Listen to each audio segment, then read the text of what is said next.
नमस्कार दोस्तों, आज के पॉडकास्ट का टॉपिक है सोक्रेटिस, जिसे हिंदी में सुकरात कहते हैं। बौद्धिक विकास और अच्छी समझ के लिए हर व्यक्ति को सुकरात के तार्किक विचारों को समझना चाहिए, जानना चाहिए। दोस्तों, सुकरात एक महान प्राचीन यूनानी फिलोसोफर और पॉलिटिकल थिंकर था। उसका जन्म 469 बीसी में नगर राज एथेंस में हुआ था। उसे एक परंपरागत विचारक माना जाता है, लेकिन अपने रैशनल थॉट्स और आदर्श के मामले में वह अपने समय से बहुत आगे था। सुकरात ने कोई ग्रंथ नहीं लिखा, लेकिन उसके शिष्य प्लेटो ने उसके महान विचारों को संवाद शैली मतलब प्रश्नोत्तर शैली में प्रस्तुत किया है, बौद्धिक जगत में चुनौती के रूप में चित्रित किया है। दोस्तों, सुकरात को ज्ञान का पुंज कहा जाता है, लेकिन जब उसकी विलक्षण प्रतिभा की प्रशंसा की जाती थी, उसके असीम ज्ञान के बारे में पूछा जाता था, तो वह यही कहता था कि मैं एक ही बात जानता हूँ कि मैं कुछ नहीं जानता। कहने का मतलब उसके पास ज्ञान का अपार भंडार था, फिर भी वह बेहद विनम्र और सादगी से भरा था। ज्ञानी होने का अहंकार उसे बिल्कुल न था। उसने लोगों को अंतरात्मा या अंतःकरण के बारे में ज्ञान प्राप्त करने की प्रेरणा दी। वह मानता था कि ज्ञान ही सत्य है। वह अज्ञानता को मनुष्य के लिए सबसे बुरी चीज़ मानता था। वह इस बात को मानता था कि सिर्फ भौतिक संपदा से ही मनुष्य हमेशा बहुत खुश नहीं रह सकता। दोस्तों, सुकरात एक भ्रमणशील थिंकर था और घूम घूम कर लोगों को, खासकर विद्वानों और युवकों को इकट्ठा करके उनके साथ डिबेट करता था और विश्लेषण के बाद सिद्धांतों का प्रतिपादन करता था। वह कहा करता था कि ज्ञान प्राप्ति एक मानसिक क्रिया है, इसलिए सत्य तक पहुंचने के लिए डिबेट और कन्वर्सेशन बहुत ज़रूरी है। सुकरात ने 3 सिद्धांतों का प्रतिपादन किया। पहला, तर्क विद्या का सिद्धांत, जिसे अंग्रेजी में डॉक्ट्रिन ऑफ डायलेक्ट कहा जाता है।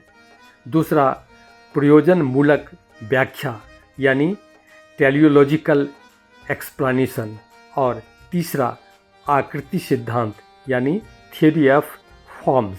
अब तीनों सिद्धांतों पर हम संक्षिप्त चर्चा कर लेते हैं। विस्तृत चर्चा दूसरे वीडियो में करेंगे। तर्क सिद्धांत में सुकरात तर्क पर अधिक से अधिक जोर देता था। वह कहा करता था कि किसी भी विषय पर गहराई से तर्क करके ही सही निष्कर्ष पर पहुंचा जा सकता है, सत्य को जाना जा सकता है। किसी भी बात को इस आधार पर सच नहीं माना जा सकता कि वह बात किसी बड़े लोगों ने कही है, लेकिन तर्क में वैज्ञानिकता और निष्पक्षता होनी चाहिए। वह सवाल करने और किसी भी घटना का कारण ढूंढने को कहता था।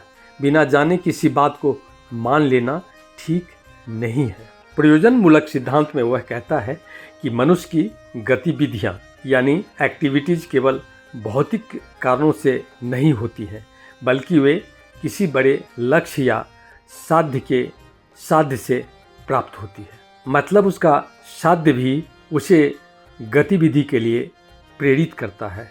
मनुष्य के मूल में उसका साध्य ही प्रमुख होता है। आकृति सिद्धांत, जो उसका तीसरा सिद्धांत है, इसमें वह ज्यामितीय आकृति की सहायता से नियमों का पता लगाने की बात करता है। विज्ञान के अंतर्गत व्यक्ति जिन वस्तुओं की जानकारी प्राप्त करना चाहता है, वह आकृतियाँ मात्र होती हैं। ज्ञानेंद्रियों के अनुभव से हमें विपरीत प्रतिबिंब ही प्राप्त होता है। इम्पीरिकल नॉलेज ही काफ़ी नहीं होता है। असली और परम सत्य अनुभवातीत यानी ट्रांसेंडेंट है, जिसे 5 सेंसेस के माध्यम से जाना नहीं जा सकता। अब इस पॉइंट पर आते हैं कि सुकरात को जहर क्यों पीना पड़ा। दोस्तों, सुकरात बहुदेववाद का आलोचक था। उसने उस समय एथेंस में प्रचलित बहुदेववाद का घोर विरोध किया। देवी देवताओं की तुष्टि के लिए बलिदान की प्रथा को बिल्कुल गलत बताया। परंपरागत विश्वासों को चुनौती देकर संशयवाद को बढ़ावा दिया। उसने नैतिकता को धर्म से सेपरेट करने का सुझाव दिया। मनुष्य के चरित्र को सबल बनाने पर जोर दिया। दूसरा, सुकरात के समय अवधि में एथेंस में लोकतंत्र का चलन था, जिसमें लॉजिक से नहीं इमोशन यानी मनोवेग से काम लिया जाता था। चरित्रहीन लोग भी चुनाव जीतकर बड़े बड़े पद प्राप्त कर लेते थे। सुकरात का कहना था कि सत्ता ज्ञानी व्यक्तियों मतलब दार्शनिकों के हाथ में सौंप देना चाहिए। वह मानता था कि शासक जब दार्शनिक होगा तो वह अनैतिक और गलत काम नहीं करेगा। सुकरात लोकतंत्र के विरोध में खड़ा था और न्याय पर आधारित दार्शनिक राज की तलाश में था। ऐसे में लोकतंत्रीय और दार्शनिक राजतंत्रीय दलों के बीच घोर प्रतिद्वंद्विता चलने लगी थी। इस प्रतिद्वंद्विता में आखिरकार डेमोक्रेटिक दल की जीत हुई और सुकरात को क्रांतिकारी अभिजातीय तंत्र का बौद्धिक नेता मानते हुए उसे मृत्युदंड देने का निर्णय लिया गया। जब सुकरात को मृत्युदंड का फैसला सुनाया गया तब उसके कई मित्रों और शिष्यों ने उसे जेल से भाग जाने या माफ़ी मांग लेने की सलाह दी।